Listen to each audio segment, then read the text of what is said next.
What is a vulnerability? So अगर हम Wikipedia की वेबसाइट पर जाएं तो हमारे पास एक क्लियर एक नैरो डाउन इसकी डेफिनेशन है। In computer security a vulnerability is a weakness which can be exploited by a threat actor such as an attacker to cross privilege boundaries I perform authorised actions within a computer. तो ये काफ़ी narrow down approach है, definition है, जो समझने के लिए काफ़ी सही नहीं है। तो इस वजह से प्रॉब्लम लोग क्या क्या कहते हैं वो हम चलो देखते हैं। Because we don't have a clear definition we fall into scholastic arguments. हमारे पास क्लियर डेफिनेशन है ही नहीं, तो हम कैसे कैसे आर्ग्यूमेंट में आ जाते हैं। ओके कि जैसे कि a flow in a computer system that can give you control over the system, ये एक डेफिनेशन है। दूसरा क्या होता है वल्नरेबिलिटी का, सिक्योरिटी बग्स को कहने लगता है कि सिक्योरिटी बग्स वल्नरेबिलिटीज़ होती हैं। और कुछ लोग सब स्पेसिफिक सिनेरियोस की बात करने लगते हैं, जैसे कि बफर ओवरफ्लो, स्टैक ओवरफ्लो और हीप करप्शन, एसक्यूएल इंजेक्शन और बहुत और भी अदर स्पेसिफिक फाइल और जैसे कि। तो अब इस वजह से जो है हम काफ़ी अलग अलग वे देने लगते हैं, अलग अलग डेफिनेशन टाइप, अलग अलग हमारे आर्ग्यूमेंट्स हो जाते हैं। जैसे कि adding cookie before EIP can eliminate this attack, कि ईआईपी रजिस्टर से पहले कुकी लगा दो तो हम ये वाले स्टैक ओवरफ्लो उसको एलिमिनेट कर देंगे। रस्ट, जैसे कि Rust can make your computer hack proof. Rust जो है मेमोरी करप्शन वल्नरेबिलिटीज़ को पॉइंट आउट यानी कि उनको सॉल्व करने के लिए, उनको एड्रेस करने के लिए बनाई गई थी, जो कि एक क्लास ऑफ बग्स है। वो मैजिकली आपके कंप्यूटर को हैक प्रूफ नहीं बनाएगी। सेम काम ऐसे तो बहुत सारी चीज़ें कर रही थी। एसएलआर भी सेम काम करता है, एनएक्स बिट भी सेम इसी टाइप की चीज़ें। तो ये ऐसा नहीं है, ये स्पेसिफिक सिनेरियोस को एलिमिनेट करने के लिए था। तो ये भी मेरे ख्याल से गलत ही है कि Rust can make your computer hack proof. और तीसरा, it is just a single bit error and hence not exploitable. कुछ लोग जैसे कुछ बग्स को ये कहने लगते हैं कि एक सिंगल बिट एरर ही तो है, तो ये कोई एक्सप्लॉइटेबल नहीं है। ओके और चलिए ये सब हो गया, तो चलो डिफाइन करते हैं कि बग फ्री और बगी सॉफ्टवेयर क्या होता है। Computer is just a real world implementation of Turing machine. Computer क्या है, मॉडर्न कंप्यूटर जो होते हैं वो वॉन न्यूमन आर्किटेक्चर के बेस पर बने हुए हैं। और वॉन न्यूमन आर्किटेक्चर एक फर्स्ट कॉपी था ट्यूरिंग मशीन की। तो अगर हम देखें तो यानी कि आजकल के कंप्यूटर जो हैं ट्यूरिंग मशीन की फर्स्ट कॉपी हैं। बट अगर हम इस जो है और करेक्ट करके बोलें तो कंप्यूटर जो है modern finite state automata machines हैं, अगर हम उनकी रैम को कंसिडर करें, क्योंकि रैम उनमें फाइनाइट होती है, 4 GB, 8 GB, 16 GB, but finite होती है ना, इन्फिनिट तो नहीं होती। ट्यूरिंग मशीन की सबसे बड़ी खासियत थी कि उसमें जो मेमोरी थी वो इन्फिनिट थी। और वैसे भी अगर किसी भी मशीन, किसी भी ऑटोमेटा के आगे फाइनाइट लग जाए तो वो फाइनाइट स्टेट मशीन हो जाती है, नो मैटर उसकी स्टेट्स कितनी कॉम्प्लेक्स हैं। ओके सो अगर आपको थोड़ा थ्योरी ऑफ कंप्यूटेशन के बारे में नहीं पता है तो फाइनाइट स्टेट मशीन्स को इस तरह से देखें, जैसे डायग्राम, ये ग्राफ दिखा रखा है कि 3 स्टेट हैं। अगर हमें स्टेट 1 से स्टेट 2 पर जाना है तो हमें डी को इनपुट देना पड़ेगा, डी इनपुट देना पड़ेगा। और अगर हम स्टेट 1 से स्टेट 3 पर जाना है तो हमें ए इनपुट देना पड़ेगा। स्टेट 2 से स्टेट 1 पे वापस जाना है तो हमें ए इनपुट देना पड़ेगा। इस टाइप से होती हैं, मतलब उनको ग्राफ में इसी तरह से डिफाइन करते हैं। बट उनमें ट्रांजिशन रूल भी लिखे हुए होते हैं, बट आप इतना समझ सकते हैं। ओके और हाँ, अब सॉफ्टवेयर को डिफाइन करते हैं। Why write software? हम सॉफ्टवेयर क्यों राइट करते हैं? Because you wish to address a problem. आपको एक प्रॉब्लम का सॉल्यूशन चाहते हैं तो आप उसके लिए सॉफ्टवेयर राइट करते हैं। You want to have a machine that does something specific for you, like calculator का सॉफ्टवेयर। आप कैलकुलेशन चाहते हैं, आप एक स्पेसिफिक वर्क चाहते हैं, तो आपने एक मशीन बना दी कैलकुलेटर, जो कि आपकी स्पेसिफिक प्रॉब्लम, कैलकुलेशन की प्रॉब्लम सॉल्व कर रहा है। Ideally you want to have a specific finite state machine that address your problem, like stopwatch. आप चाहते हैं कि आपके पास टाइम सेकेंड्स को काउंट करने की कोई मशीन हो, तो आपने मशीन बना दी स्टॉप वॉच। ओके तो वो फाइनाइट स्टेट मशीन ही तो है। The machine that address the problem is intended finite state machine. Machine जो आपकी प्रॉब्लम को सॉल्व कर, जो आप चाह रहे थे मशीन, वो इंटेंडेड फाइनाइट स्टेट मशीन है। The machine you wanted to build, आप यही मशीन तो चाह रहे थे, तो जो मशीन आप बनाना चाह रहे थे उसको इंटेंडेड फाइनाइट स्टेट मशीन कहते हैं। बाय डेफिनेशन ये बग फ्री होगी और ये वही काम करेगी जो आप चाह रहे थे, उससे अलावा कुछ नहीं। आप कैलकुलेटर बनाना चाह रहे थे तो आपने इंटेंडेड फाइनाइट स्टेट मशीन आपकी कैलकुलेटर थी, तो वो सिर्फ कैलकुलेशन करेगी। It does exactly what you wanted to do, nothing else.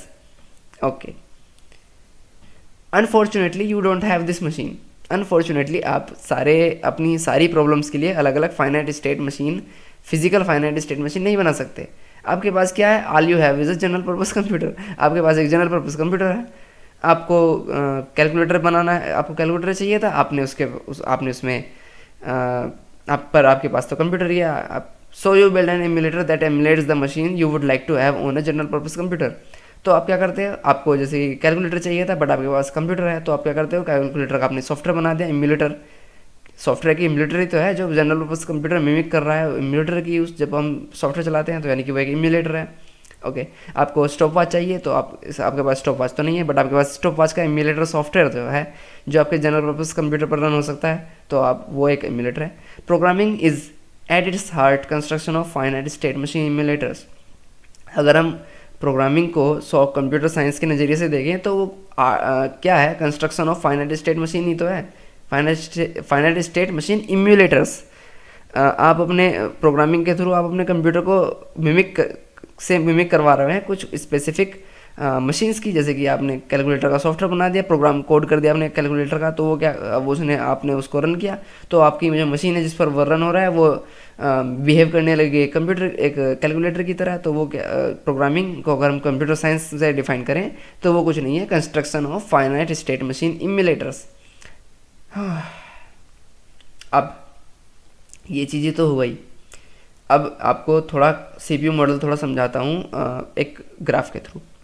तो यहाँ पर एक ये रेक्टेंगुलर बॉक्स आपके सीपीयू को डिफाइन कर रहा है और इसके अंदर जितनी भी ये सारी ब्लैक डॉट्स हैं, ये अलग अलग पॉसिबल स्टेट्स हैं जिन पर आपका सीपीयू जिन स्टेट को अचीव कर सकता है। ओके, अब आपने एक इस पर इम्यूलेट करवाया एक प्रोग्राम, एक फाइनाइट स्टेट मशीन आपने इस पर इम्यूलेट करवाई, जो कि है, अगर आप गौर से देखें तो इसमें 10 स्टेट्स हैं इस मशीन में जो आप चाह रहे थे। तो हमारे जो सीपीयू की पॉसिबल स्टेट्स हैं उनमें से कुछ रैंडम स्टेट्स को इसने चूज़ कर लिया अपनी मिमिक करने के लिए अपनी मेन स्टेट्स को। तो ये चल रही है, देखो 7 से ब्रांच निकल रही है, जो कि एक 10 पर जा रही है और एक 8 पर जा रही है। 7 से लूप है ये, 8 9 फिर 4 तक लूप है। ओके, तो अगर हम यहाँ पर 7 स्टेट को देखें तो ये यहाँ पर थोड़ी सस्पिशियस लग रही है क्योंकि इसका कलर चेंज है। हाँ, ये सस्पिशियस है। अगर आप गौर से देखें तो सारी स्टेट से जितने भी एरो निकल रहे हैं सब में हेड है, लेकिन इससे दो एरो निकल रहे हैं, दोनों में से किसी में भी हेड नहीं है, क्योंकि ये एम्बिगस है। इसमें जो है हमने इसके रूल्स डिफाइन करते टाइम पे हमने कुछ गलतियाँ की हैं या फिर हमने ठीक से उसको क्लियरली डिफाइन नहीं किया है, जिस वजह से हमारे यहाँ पर एम्बिग्यूटी आ रही है। और एम्बिग्यूटी का से हो क्या रहा है कि चलो वो तो ठीक, ये 2 ब्लैक लाइन दिखा रहा है, इसका मतलब ये तो है कि हमने डिफाइन तो किया था कि अगर हम ये इनपुट 7 स्टेट पर अगर हम ये इनपुट डालेंगे तो वो 7 से 10 स्टेट पे चला जाएगा, और दूसरा इनपुट डाल देंगे तो 7 से 8 पर चला जाएगा। बट प्रॉब्लम क्या हो रही है कि एम्बिग्यूटी की वजह से यहाँ पर क्लियरली डिफाइन नहीं है। हम और स्टेट्स पर भी जा सकते हैं अगर हम अनएक्सपेक्टेड इनपुट डाल दें। अगर हमने मान लिया जेड डाल दिया तो जेड हमें क्या पता हमें तीसरी वाली स्टेट पर ले जाए, जो कि हमारे मॉडल इम्यूलेटर से बाहर की स्टेट्स हैं। तो यानी कि हमारे लिए ये नॉन डिटर्मिनिस्टिक हो जाएगा, यानी कि हम इसकी एक्सप्लेनेशन नहीं दे सकते, अनडिफाइंड बिहेवियर पोर्ट्रे करेगा। तो इसको इस तरीके से समझते हैं कि जो एक्सपेक्टेड और वैलिड इनपुट होता है, यानी कि जो हमने कोड करते टाइम पर डिफाइन किया था अपनी मशीन के लिए, तो वो हमारे नॉर्मल इंटेंडेड फंक्शनैलिटी शो करवाएगा हमारे प्रोग्राम से। बट अगर हमने उसमें अनएक्सपेक्टेड इनपुट डाल दिया तो वो हमारी अनइंटेंडेड फंक्शनैलिटी यानी कि वियर्ड मशीन इमर्ज हो जाएगी वहाँ से। वियर्ड मशीन जो है काफ़ी अच्छा कंसेप्ट है, तो ये अगर आपको समझना है तो आपको थ्योरी ऑफ कंप्यूटेशन को थोड़ा डीप से समझना पड़ेगा। खैर जाने दें। तो अगर हमें इसको ठीक से डेमोन्स्ट्रेट करना है तो इसके लिए हमने एक प्रोग्राम बनाया है जिसका मैथमेटिकल मॉडल या फिर इसका फाइनाइट एफएसएम मॉडल ये रहा। स्टार्ट स्टेट है, फिर इनपुट स्टेट है और इनपुट में कोई वेरिएबल है ए। अगर उसकी वैल्यू 10 से बड़ी है तो value larger than not permitted, यानी कि 10 की वैल्यू हमने डिफाइन किया है कि 10 ए की वैल्यू 10 से बड़ी नहीं हो सकती। और अगर ए की वैल्यू 100 से बड़ी आती है तो we entered into non intended state. और क्योंकि हमने यहाँ पर डिफाइन कर रखा है कि ए की वैल्यू 10 से बड़ी नहीं हो सकती, और दूसरी हमने एक कंडीशन और लगाई कि अगर ए की वैल्यू 100 से बड़ी है तो हम ये प्रिंट हो जाएगा we entered into non intended state. और अगर ए की वैल्यू 0 से 10 के बीच में होती है तो हम सीधा का सीधा एंड पर चले जाएंगे। बट अब जब हम इसको कंक्रीट बनाते हैं तो मैंने इसमें एक बग छोड़ा था जिसको हम अभी देखेंगे। ओके, तो हमारा प्रोग्राम ये रहा, और अगर हम इसको ठीक से देखें तो इसमें 2 वेरिएबल हैं, अनसाइंड इंट ए और इंट बी, और हमने बी को वैल्यू स्कैनएफ से हम प्रोवाइड करा रहे हैं, और हमने इसमें कंडीशन लगा रखी है कि अगर बी की वैल्यू 10 से बड़ी हो जाती है, अगर बी की वैल्यू 10 से छोटी है तभी हम बी की वैल्यू ए को असाइन करेंगे और ए की वैल्यू असाइन करेंगे, अदरवाइज प्रिंट कर देगा ये value larger than not permitted. और ये चलो ये कंडीशन इफ़ की कंडीशन इफ़ एल्स यहाँ खत्म हो गया। अब तीसरे इफ़ पर आते हैं, दूसरे इफ़ पर। अगर ए की वैल्यू एट द एंड 100 से बड़ी आती है तो हम ये प्रिंट कर देंगे we've entered into non intended state. But अगर हम गौर से देखिए तो हमारी कंडीशन कोई सी भी ऐसी है ही नहीं जो हमें ए की वैल्यू 100 से बड़ी पहुंचा दे, क्योंकि बी की वैल्यू जैसी 10 से बड़ी होगी तो वो ए को वैल्यू असाइन नहीं होगी, और ए की इनिशियल वैल्यू 10 थी तो वो 100 से बड़ी तो है नहीं। चलिए इसको रन करते हैं।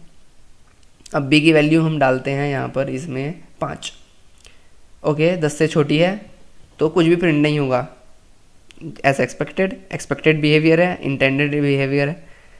अब हम अगर ए की वैल्यू 10 से बी की वैल्यू 10 से बड़ी डालते हैं, हमने 15 डाल दी तो value larger than 10 not permitted. अब जब 10 से बड़ी वैल्यू ये ले ही नहीं रहा तो हम इसमें ए की वैल्यू 100 से बड़ी कैसे करें, हम ये वाला प्रिंट कैसे कराएं। चलिए करते हैं,